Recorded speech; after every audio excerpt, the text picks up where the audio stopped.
네, 간밤에 있었던 이슈들을 모아서 키워드로 정리해보는 시간 애프터마켓 시작하겠습니다. 오늘도 김태수 미국 세무사와 함께합니다. 세무사님 안녕하세요. 네, 안녕하세요. 네, 안녕하세요. 자, 그러면 오늘의 키워드부터 확인해 보도록 하겠습니다. 첫 번째 키워드 띄워주시죠.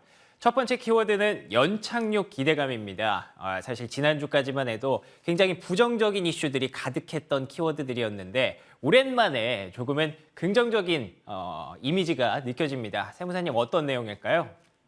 네, 12월 달 일자리가 22만 3천 개 추가가 됐습니다. 예상치보다도 엄청 높게 그렇게 나왔습니다. 임금 역시 상승세가 둔화되고 있다 이렇게 평가가 됐는데 지금 보면은 연준이 좀 금리를 높여가지고 경제를 갖다가 좀 식히려는 그런 움직임들이 있죠. 근데 이제 그런 것들이 그래도 시장이 어느 정도 연착륙으로 갈 것이다 이렇게 또 기대감이 형성이 되면서 주가가 상승하는 모습이었습니다. 최근에 보면은 고용 증가라든가 아니면은 뭐 소비자 지출이라든가 이런 긍정적인 데이터들이 연준의 매파적 성향을 키운다 해가지고 이제 부정적으로 시장에 다가왔었는데 반대로 뭐 경제가 약해지고 있다라는 그런 징후가 나타나게 되면은 투자자들이 이제 연준이 조금 비둘기파적으로 돌겠구나 이렇게 이제 기대를 하면서 또 시장에는 긍정적으로 나타나는 이런 좀 반대되는 그런 모습들이 있었어요. 그런데 지난 금요일 시장에서는 이 관계가 좀 깨지는 모습을 보였습니다. 노동시장이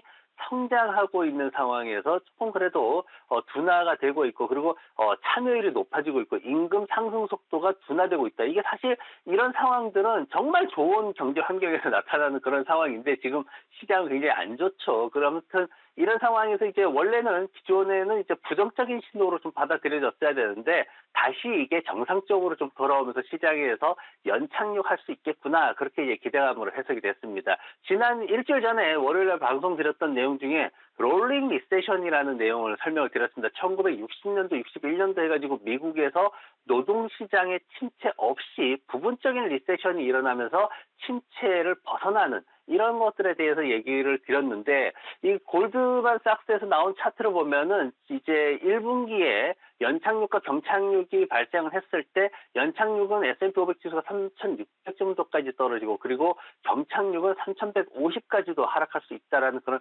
시나리오를 그렇게 내놓은 데이터가 있거든요. 근데 지금 이제 이 롤링 리세션이라는 게 그 얘기가 자꾸 이제 시장에 언급이 되면서 롤링 리세션이 약 한 18개월 정도의 침체 기간을 가지기 때문에 상반기만 잘 넘기면은 어쩌면 연착륙에서 무난히 넘어갈 수 있겠구나. 이렇게 시장에서 투자자들이 안도감을 가지게 되는 그런 상황이 됐습니다. 그래서 불안했던 어떤 첫 주 정말 그 지난주에 처음 시장은 불안했거든요. 하지만 3대 지수 모두 양봉으로 마무리하면서 좋은 모습 보였습니다.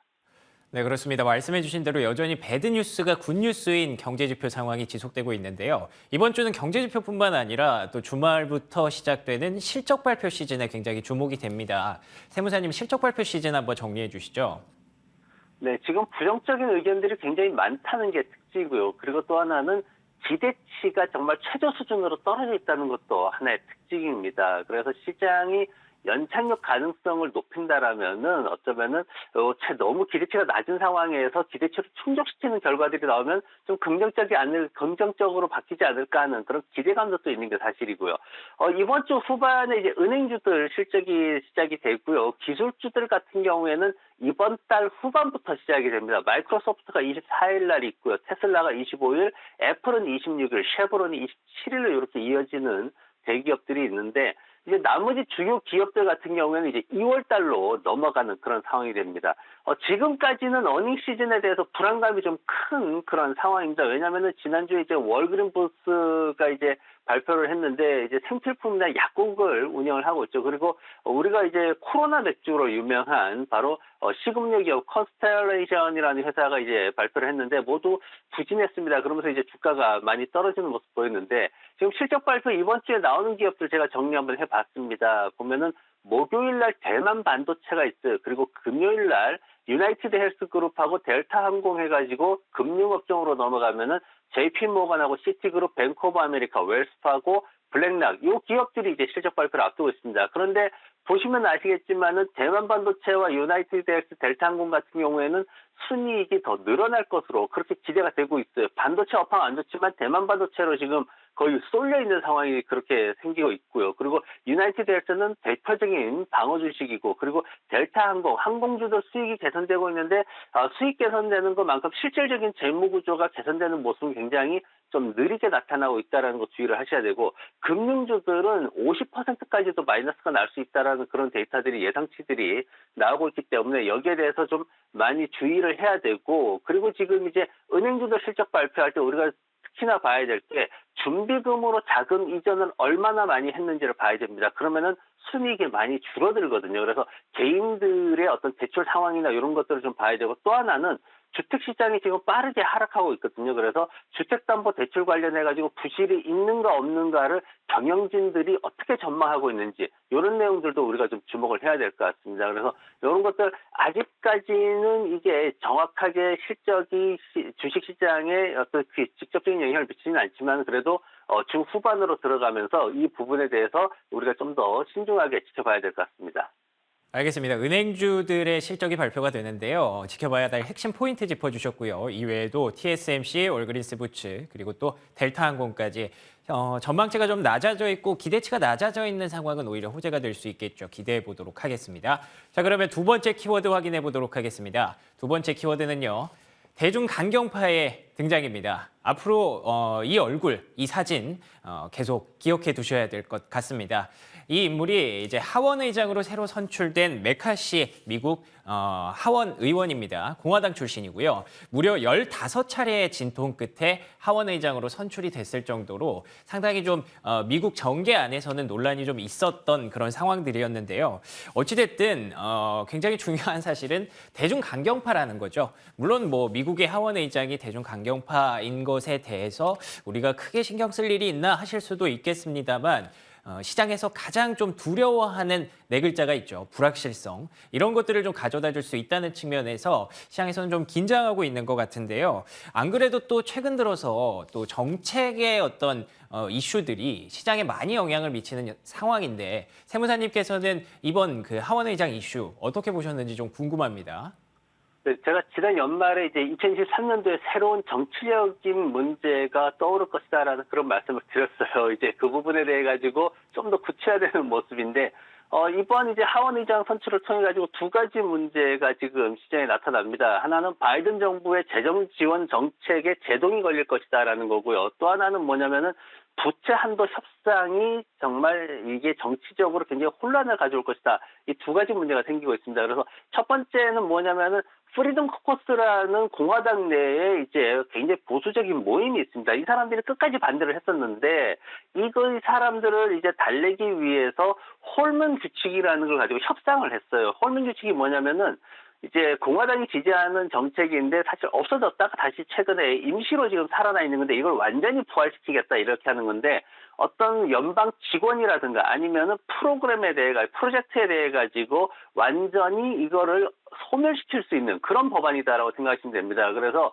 지금 이제 공화당의 강한 어떤 보수주의자들이 민주당의 정책을 갖다가 소멸시키기에 가장 좋은 수단이라고 평가를 받고 있어요. 그래서 지금 공화당 같은 경우에는 이제 일반적인 성향이 뭐냐면은 세금을 축소시키고 정부의 역할을 축소시킨다는 게 이제 공화당의 기본적인 정책이기 때문에 재정 지원 정책 자체를 소멸시키거나 축소시킬 수 있는 영향력이 있습니다. 그렇다 보니까 앞으로 하반기에 나오기를 기대하고 있는 바이든 정부의 재정 지원 정책, 이런 것들을 축소시키게 되면은 역시나 주식시장에 영향을 받게 되고, 또 하나는 부채 한도 협상 문제가 지금 걸려 있는데, 어느 시점인지는 모르지만 나올 것이다라고 지금 이미 이제 지난달부터 얘기를 계속 하고 있는 상황인데, 보면은 이 부채 한도를 해결하는 데 있어가지고 지금 하원 의장 당선되고 나가지고 텍사스주라든가 조지아주라든가 펜실베니아 뭐 여러 주에서 지금 나와가지고 공화당 소속 하원 의원들이 나와가지고 얘기를 한 게 뭐냐면은, 바이든 대통령의 권리와 지출에 대해 가지고 이거를 갖다가 좀 양보를 끌어내기 위해서 부채 한도를 이용을 하고 싶다, 이렇게 얘기를 했거든요. 그러면서 이제 민주당에서도 지금 나온 얘기가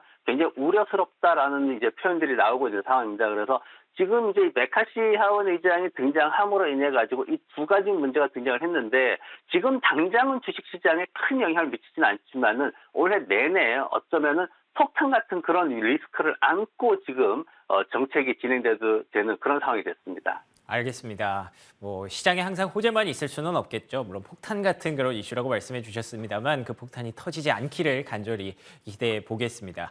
자, 마지막 키워드 확인해 보도록 하죠. 마지막 키워드는 불확실성의 제거입니다. 오늘 두 가지 또 세무사님이 준비해 주신 키워드가 전반적으로 좀 긍정적인 내용인 것 같아서 굉장히 기대가 되는데요. 어떤 내용일까요? 네, 애플에 대한 얘기입니다. 애플이 오랜만에 주가를 보기 좋게 지난주 금요일 날 이제 올려놨습니다. 뭐냐면, 시장이 이제 좀 긍정적으로 이제 분위기가 형성이 됐죠. 근데 그러면서 이제 장 시작 전에 보면은 모건 스탠리 측에서 이제 매수 의견을 유지하는 보고서를 냈습니다. 그러면서 115달러에서 120달러 정도가 단기적으로 바닥이다. 이렇게 이제 가치 평가를 해놓은 상황이고요. 그러면서 애플 제품에 대해서 수요가 약화되는 그런 상황으로까지 심각하게는 가지 않을 것이다. 이렇게 얘기를 했습니다. 그리고 이제 또 하나 TF 인터내셔널에서 나온 게 뭐냐면은 이제 아이폰 SE 모델이 원래 내년부터 2024년부터 생산되도록 그렇게 이제 예정이 돼 있었는데 이게 이제 중국의 어떤 여러 가지 문제들, 그리고 퀄컴 칩과의 어떤 호환 문제들, 이런 것들 관련해가지고 이 부분을 아예 취소를 했습니다. 애플에서 이제 완전히 취소를 하면서 그런 것들에 대해서, 기존에 이제 문제가 뭐였냐면은 사람들이 경기 침체기로 가면은 신제품 고가 모델을 사서 애플이 돈을 많이 남겨야 되는데 이 사람들이 저가 모델로 가가지고 저가 모델을 구입하면 돈이 별로 안 남는다. 이게 문제였거든요. SE 모델이 바로 저가의 대표적인 모델인데 그런 부분에 대해 가지고 수익성이 낮아질 수 있는 문제의 불확실성을 제거하면서 시장에서 투자자들이 반기는 이런 모습으로 이제 진행이 됐습니다. 그래서 시장의 어떤 신제품 판매에 집중하는 모습, 그리고 수익성에 대한 불확실성을 경영 계획에서 아예 철회하는 모습, 이런 것들로 인해 가지고 애플의 투자자들이 굉장히 안도하는 하루였습니다. 알겠습니다. 그러면 세무사님께 조금은 짓궂은 질문 하나를 좀 드려보려고 합니다. 투자자들이 가장 좋아하는 두 가지 종목이 있습니다. 애플과 테슬라로 알고 있는데요. 둘 중에 만약에 지금 사야 한다면 어떤 종목을 사야 될까요?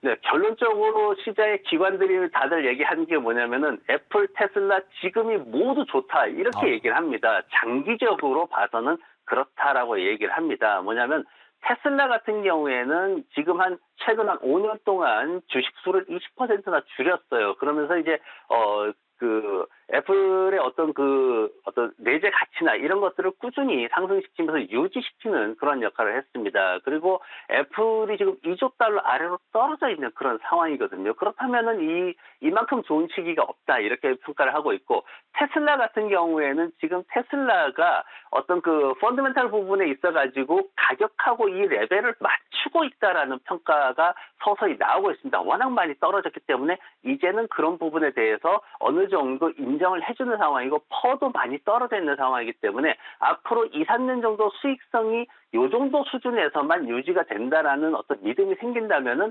앞으로 한 10년을 봤을 때 마이크로소프트와 같은 그런 성장성을 보일 수 있는 기업이 될 수도 있다. 이렇게 지금 몰리포리에서는 그렇게까지 지금 극찬을 하고 있는 그런 모습을 보이고 있습니다. 그래서 이 상황들을 봤을 때 지금의 어떤 흐름이 굉장히 장기적으로 매수의 적지다 이렇게 얘기를 하는데, 다만 우리가 주의할 게 있죠. 왜냐? 앞으로 이 시장에서 어떤 기술주들이나 이런 것들이 굉장히 해고와 채용이라는 이 과정을 거치면서 정말 일부에서는 피바다라는 표현까지도 쓸 정도로 굉장히 위험하다라고 합니다. 그래서 상반기에 그런 부분을 대비해서 한 30에서 50% 안쪽에서 비중을 조절해서 유지하는 요 수준의 어떤 전략적인 매수만 있다라면은 충분히 장기적으로 긍정적인 매수가 될 수 있다. 이렇게 평가들이 되고 있습니다.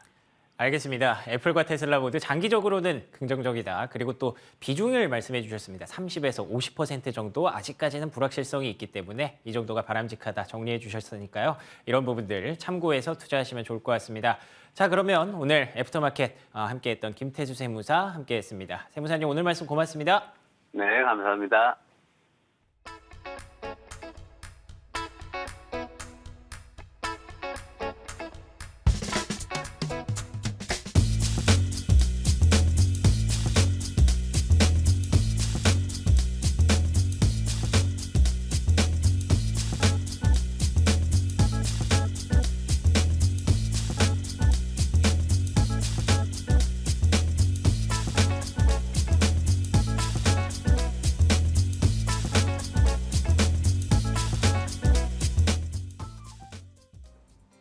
현지 시간 1월 6일 금요일장 마감 상황 전해드리겠습니다. 지난 금요일 뉴욕 증시는 인플레이션 둔화 기대에 2%대 상승 마감했습니다. 그 덕분에 3대 지수가 모두 올해 첫 주를 오름세로 마쳤는데요. 시장 움직였던 주요 이슈들 자세하게 짚어보겠습니다. 먼저 섹터 종목별 흐름 확인해 보겠습니다. 모든 섹터가 상승했습니다. 기술 섹터가 거의 3% 가까이 상승했고요. 나머지 섹터의 흐름들도 모두 좋았습니다. 필라델피아 반도체 지수는 급락 영향으로 4.67% 오르면서 큰 오름세를 보였는데요. 엔비디아가 4%, 브로드컴이 6% 올랐습니다. 애플과 아마존은 3% 올랐고요. 테슬라가 2%, 코스트코가 7%대 상승했습니다.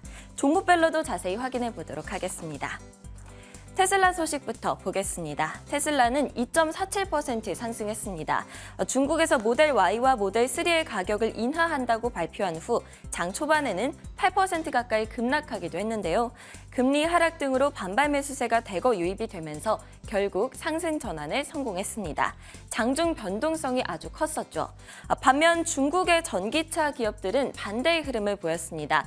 지난주 이들 회사들은 지난해 12월에 양호한 차량 인도 실적을 기록해서 급등세를 보이기도 했었는데요. 금요일장에서는 샤오펑이 15% 급락했고 또 니오가 4.5%, 리오토는 9% 하락했습니다. 퀀텀스케이프를 비롯한 2차 전지 업종들은 강세를 보였습니다.